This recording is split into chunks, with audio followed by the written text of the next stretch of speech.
Olá, empoderadas! Tudo bem? Eu tô com uma coleção de livros maravilhosos e eu estava muito ansiosa, na verdade, para lê-los. Quando eu comprei, eu fiquei maravilhada com a possibilidade. Eu não tô aqui para fazer propaganda, tá? É porque na verdade eu creio que o que é bom para mim, que é bom para mim, que é bênção na minha vida, pode ser bênção na sua vida. Então eu gostaria de compartilhar. Então eu vou fazer essa leitura junto com você, ok? Olha só, é uma coleção O Avivamento. Isso aqui foi escrito por Edno Melo e Elcio Lodos, ok? Foi um pessoal que veio de fora do Brasil num congresso e eu acabei comprando e gente, eu fiquei tão feliz. Olha só, mergulhando em águas profundas da presença, ok? São 10 livros, olha só, são 10 livros, livrinhos bem fininhos e foi feita uma coletânea de grandes avivalistas, grandes homens de Deus, mulheres de Deus, e eu vou estar lendo. Todos eles têm algum pouquinho aqui que fala provavelmente sobre avivamento. E embora eles sejam volumes que ele tem a numeração de 1 a 10, de todos eles eu escolhi um aqui que é o batismo, o avivamento e batismo de poder, que é o volume 7, que é que ele fala um pouquinho de Charles Finney, George Miller e William Booth, ok? Espero que você aproveite essa leitura, que o seu coração seja edificado, assim como o meu, tenho certeza que vai ser. Já faz alguns meses que eu comprei essa coletânea, mas eu creio que tudo é tempo de Deus. E agora chegou o tempo de eu lê-lo, que o Senhor venha trazer, assim, uma edificação, uma unção nova, uma unção fresca. Avivamento não dá para poder separar de unção, ao meu ver. E eu creio que durante esses dias o Senhor pode estar despertando em nossos corações aquilo que já foi derramado, aquilo que já foi liberado sobre as nossas vidas, olhando o histórico, a história de vida dessas pessoas. Amém? O quanto elas foram usadas, o quanto elas foram impactadas, o quanto o mundo foi impactado com a vida dessas pessoas. Que você também possa ser esse canal de bênção nesse mundo. Não vou falar nem de Brasil, porque eu sei que hoje nós estamos falando aí a nível mundial, globalizado, através da internet, que esse vídeo possa realmente chegar aí em muitos lugares, em muitas nações. Talvez você esteja precisando de uma palavra, né? Precisando de um renovo do Senhor, que você também seja, então, impactado com essa leitura. Amém? E cada dia, então, vou estar lendo um desses aqui, tá? Então, hoje, olha só, o avivamento e batismo de poder. Vou começar logo pelo volume 7, porque eu sou uma pessoa ansiosa, geralmente eu começo de trás para frente os livros mesmo, as revistas, então me acompanhe. Amém? Diz assim, capítulo 1. Rios de glória e poder. M. Lloyd Jones diz que o resultado principal de avivamento é que milhares de pessoas são convertidas ao Senhor Jesus Cristo e tornam-se verdadeiros cristãos em curto período de tempo. As igrejas tornam-se muito pequenas e novas igrejas precisam ser construídas. Homens e mulheres lotam-nas e oferecem-se para o ministério, e o evangelho se espalha de maneira assombrosa. Houve um acréscimo de 500 mil de pessoas ao reino durante o ministério de Charles Finney. Wesley L. Duell diz no livro Toque o Mundo através da Oração que Finney é considerado por alguns o maior evangelista desde o apóstolo Paulo. Calcula-se que entre os anos de 1857 e 58, apenas mais de 100 mil pessoas encontraram Cristo direta ou indiretamente através do ministério dele, e que 85% dos convertidos nas reuniões de Finney permanecem fiéis a seu compromisso original e continuaram filiando-se à igreja e crescendo espiritualmente. Hoje, porém, se 6% dos que fazem profissão de fé nas cruzadas passassem depois a fazer parte de uma igreja, ficaríamos satisfeitos. Qual a diferença? Finney era um homem marcado pela presença. Este homem mergulhava nas águas profundas do coração de Deus. O fluir da unção no lugar secreto. Estou convencido de que a vida de oração em secreto, a sós com Deus, e a aliança de oração com outros que estão sedentos por mais de Deus é o grande segredo para que o rio da unção flua em nossas vidas. Invista tempo em oração. Faça vigílias para aprofundar o seu relacionamento com o Espírito Santo. O segredo dos grandes homens de Deus que foram usados de maneira especial é a sua vida de oração perseverante. Charles Finney, que foi um desses homens, fala sobre o valor da intimidade com a presença, para se experimentar permanentemente das manifestações da glória de Deus. Finney declara: há alguns anos conheci um ministro do Evangelho que promoveu reavivamentos por 14 invernos sucessivos. Eu não sabia como explicar esse fenômeno espiritual até que vi um dos membros de sua congregação levantar-se em um culto de oração e fazer uma confissão. Disse ele: irmãos, há muito tempo que tenho o hábito de orar cada sábado à noite até depois da meia-noite, pedindo a descida do Espírito Santo sobre nós. E agora, irmãos, e nesse ponto ele começou a soluçar, confesso que tenho negligenciado essa prática há 2 ou 3 semanas. O segredo fora revelado. Aquele ministro possuía uma congregação dedicada à oração. A oração prevalecente ou eficaz é aquela que consegue a bênção que busca. É aquela oração que move a Deus realmente. A própria ideia envolvida na expressão oração eficaz é que ela atinge os seus objetivos, diz Finney. Retirando-se para estar a sós com o Senhor. Finney se retirava para passar longas horas com o Senhor. Os rios que correram da rocha, que é Cristo, inundaram o coração desse homem sedento pela presença. No livro de Números 28, fala que águas saíram da rocha. Falai a rocha perante os seus olhos e dará a sua água. Assim lhes tirará as água da rocha. E em Ezequiel 47, descreve-se as águas que saem da presença como águas que saram. Flui cura da presença. À medida que você avançar rio adentro no lugar secreto, elas atingirão os lugares mais secretos do seu coração. Elas sararão as fraturas, lesões internas e feridas que o acompanham. Assim você suportará a sequidão externa da existência, porque será como a árvore plantada junto às águas que estende as suas raízes para o ribeiro e não receia quando vem o calor, mas a sua folha fica verde e no ano de sequidão não se afadiga, nem deixa de dar fruto. Jeremias 17:8. Sua estrutura emocional será restaurada. Essas águas entram, limpam o seu interior e depois saem em forma de lágrimas, trazendo seus traumas, manchas e impurezas diluídos nelas, pondo para fora tudo que contaminou e adoeceu o seu coração. Cada lágrima derramada na presença será um registro de dor que estará sendo apagado da sua memória emocional, até que venham as lágrimas da paixão por ele. Lágrimas que brotam espontaneamente do seu amor por ele. Essas novas lágrimas são as gotas do avivamento. O Salmo 56:8 diz: Tu pões as minhas lágrimas no seu odre. Conforme elas forem sendo derramadas pelas milhares de pessoas que amam a presença, essa chuva aumentará no céu e invadirá a terra. Mergulhando em águas remotas. Finney tinha uma rotina de mergulhos diários na presença em lugares retirados para desconectar-se da terra e ligar-se ao céu. Ele declara no livro Uma Vida Cheia do Espírito, na manhã de domingo, levantei-me cedo e me refugiei num bosque fora da vila, a fim de derramar o coração diante de Deus, suplicando-lhe uma bênção sobre os trabalhos do dia. Não pude exprimir em palavras a angústia da minha alma, mas lutei com gemidos e creio muitas lágrimas durante 1 ou 2 horas sem encontrar alívio. Voltei para o meu quarto no hotel, mas quase em seguida fui de novo para o bosque. Fiz isso por 3 vezes. Da última vez obtive completo alívio já na hora da reunião. Finney foi envolvido pela presença e experimentou um tremendo batismo de poder ao retirar-se em oração.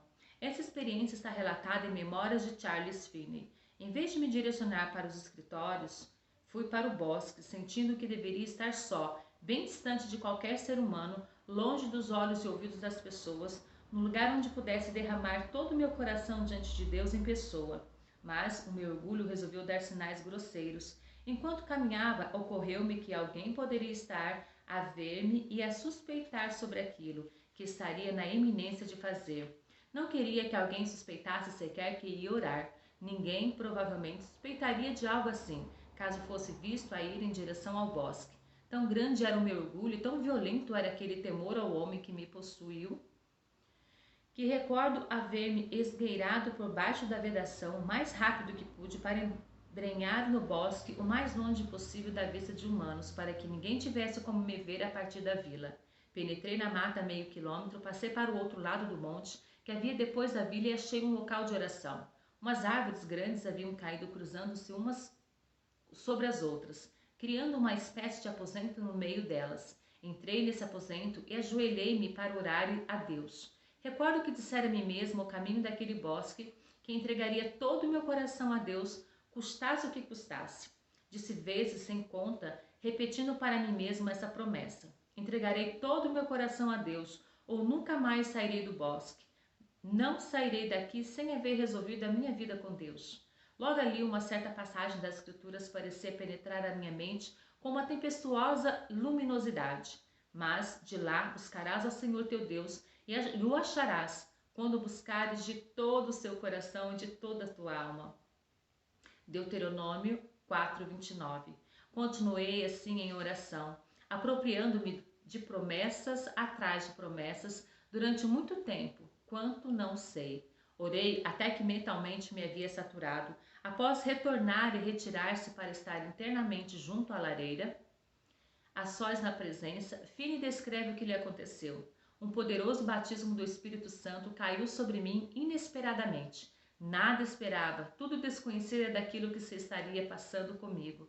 Nunca havia sequer imaginado que tal coisa existisse para mim. Nunca me recordo de alguma vez haver ouvido uma pequena coisa sobre tal coisa. Foi de todo algo absolutamente inesperado.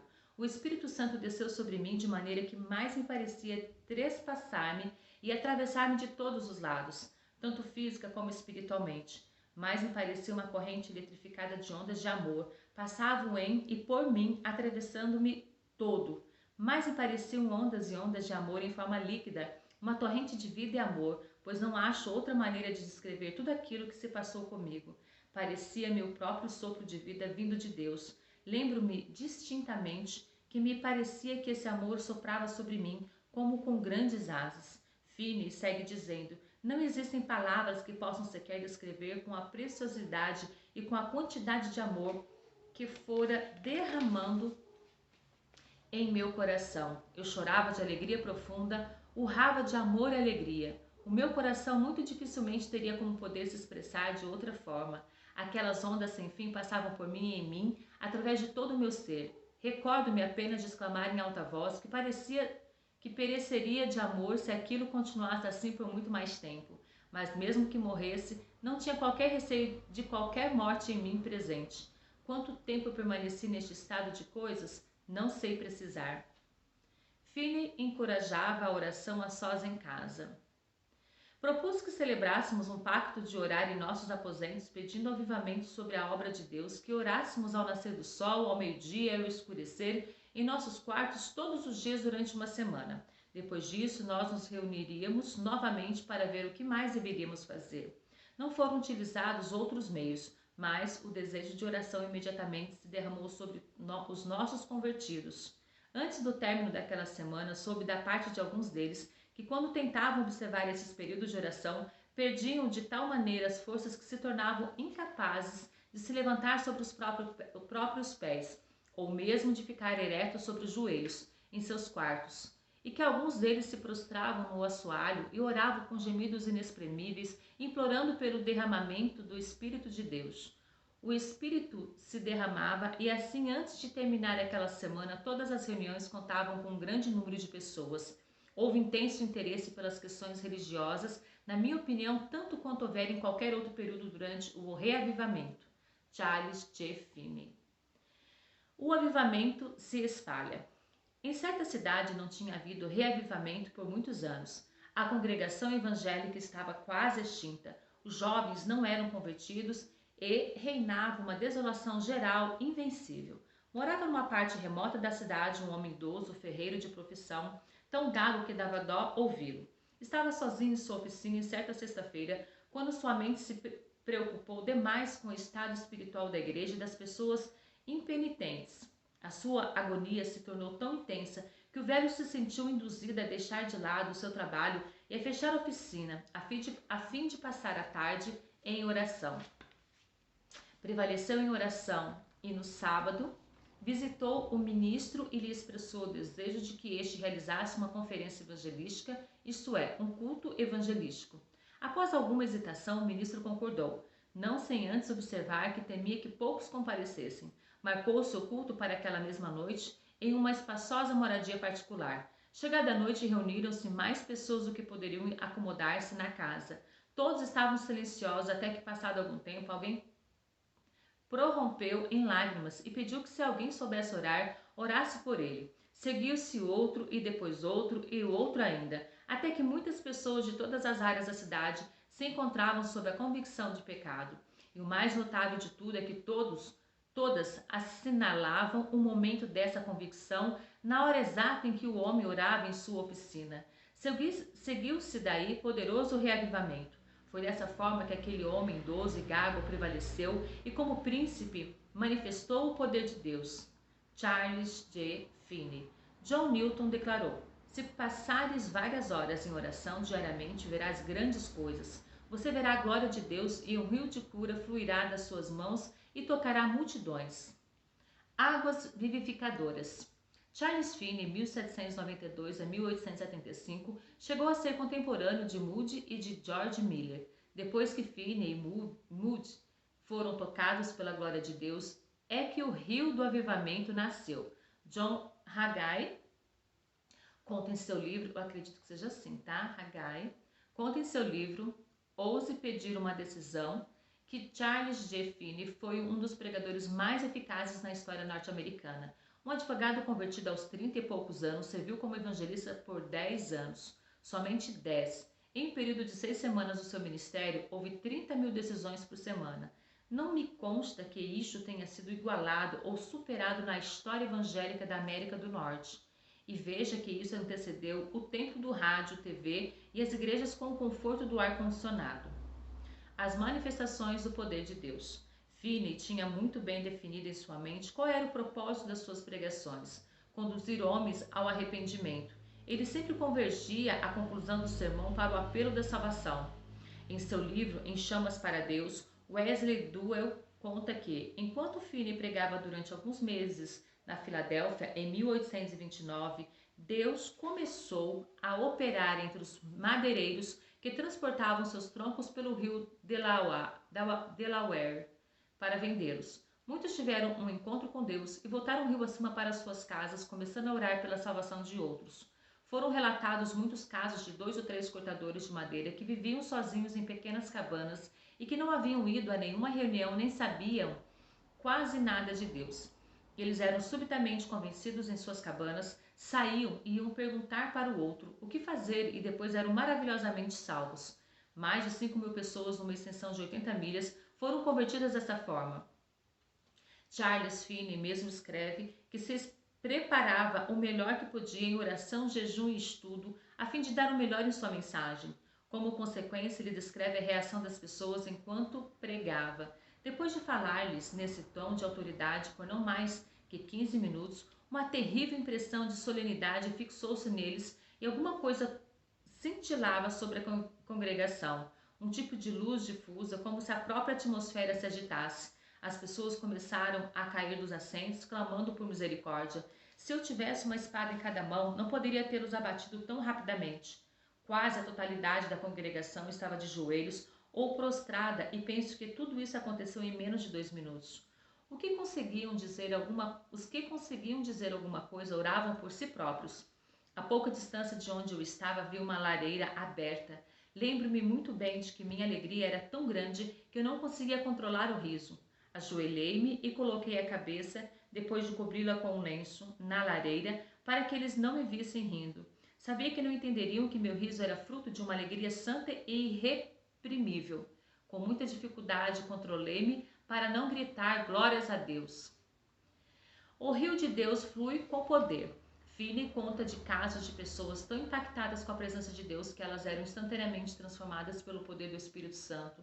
Tão logo a congregação começou a cantar o hino, aquela senhora fez um grande esforço para sair. Quando comecei a pregar, ela praticamente atirou-se ao chão com a cabeça abaixada e o corpo inteiro a tremer. As senhoras que a acompanhavam continuavam a segurá-la, vigiando-a com zelo e simpatia em oração. Continuei pregando e ela começou a levantar os olhos de novo, aprumando-se outra vez na cadeira. Com as feições maravilhosamente transformadas, denotando alegria triunfante e paz. Havia um grande brilho cobrindo seu rosto. Raras vezes presenciei num ser humano coisa igual àquela. Seu júbilo era tão grande que foi difícil ela controlar-se até o fim do culto. Quando deixou que todos ao seu redor percebessem que ela fora libertada, ela glorificava a Deus, dando total vazão à sua alegria. Cerca de 2 anos depois, descobri que continuava transbordando de júbilo. Os avivamentos as restauraram da loucura. A multiplicação das conversões. Ezequiel fala da grande pesca. Haverá lugar para estender as redes, o seu peixe, segundo a sua espécie, será como o peixe do mar grande, em multidão excessiva. Ezequiel 47:10. As conversões se multiplicavam nos dias de Finney. O rio e as chuvas do avivamento atingiram a pequena localidade de Antuérpia, de formação germânica, e depois para de Perche River e Brownville, e Le Haiville, de Calpe, Gouverneur e Western. Em alguns casos, comunidades inteiras se rendiam ao Senhor Jesus Cristo. Algumas das conversões foram dramáticas. Em medida que o povo ia se despertando moral e espiritualmente, o número de convertidos crescia. O Espírito Santo estava operando poderosamente. Todos os pregadores devem ser ministros de avivamento e toda a pregação deve ser pregação de avivamento, declarou Charles Finney. Em um certo lugar chamado Utica, Finney foi convidado a visitar as dependências de uma fábrica de tecido situada a alguns quilômetros da cidade. Aceitou o convite, pois iria pregar à noite no povoado próximo, e assim no dia seguinte poderia visitar a fábrica. Deixemos que o próprio Finney relate o acontecido. No dia seguinte, após o café, fui à fábrica para conhecê-la. Enquanto caminhava por ela, percebi que havia muita agitação entre as pessoas que ali estavam trabalhando nos teares, fiadeiras e outros instrumentos de trabalho. Ao passar por um dos compartimentos onde um grande número de moças estavam cuidando de sua tecelagem, notei que 2 delas me olhavam muito e conversavam entre si nervosamente. Senti que estavam muito agitadas, embora ambas se pusessem a rir. Aproximei-me delas lentamente. Como vissem que eu me aproximava cada vez mais, ficaram ainda mais nervosas. Uma delas estava tentando emendar um fio que havia arrebentado. Notei que suas mãos tremiam muito e não conseguia fazê-lo. Aproximei-me mais devagar e ia observando o maquinário de um lado e de outro. Percebi que a moça foi se tornando cada vez mais agitada e nervosa, a ponto de não conseguir continuar o trabalho. Quando cheguei a uns 2 ou 3 metros dela, olhei-a com muita seriedade. Ela notou e ficou bastante emocionada. Abaixou a cabeça e rompeu em lágrimas. A sensação alastrou-se pelo lugar como se fosse pólvora, e daí a poucos instantes quase todos no aposento estavam em prantos. O mesmo sentimento espalhou-se por toda a fábrica. O Sr. W, proprietário do estabelecimento, que estava presente, percebendo o que estava acontecendo, disse ao superintendente: "Mande parar tudo para deixar que essas pessoas resolvam seu problema espiritual, pois é mais importante que sejamos salvos do que a fábrica funcionar." Imediatamente fecharam seus portões e a indústria parou. Mas aonde iríamos nos reunir? O superintendente lembrou que o salão da fiação era grande e, erguendo-se as fiadeiras, poderíamos nos reunir ali. Foi o que fizemos, e poucas vezes participei de um culto tão poderoso como aquele. O prédio da fábrica era bem grande e comportava muitas pessoas, desde o porão até o sótão. O avivamento espalhou-se por toda ela, com assombroso poder. Em poucos dias, quase todos os operários estavam convertidos. Amém? O vídeo está um pouquinho longo, então eu vou dar uma pausa por aqui e vou continuar num segundo vídeo. Amém? Falta pouquinho, eu estou praticamente na metade, mas para que você possa aí se organizar para assistir o próximo. Que coisa maravilhosa! Que coisa mais deliciosa a presença de Deus. Eu realmente não sabia do conteúdo dos livros, tinha uma noção, imaginava que era mais ou menos aí esse perfil mesmo, e estou muito feliz por estar lendo juntamente com você. Amém? Que Deus nos abençoe, que o Espírito Santo de Deus esteja sobre as nossas vidas, sobre essa leitura durante esses dias que estaremos lendo e degustando dessas histórias maravilhosas de edificação e de avivamento. Amém? Beijo no seu coração. Deus nos abençoe. Em nome de Jesus.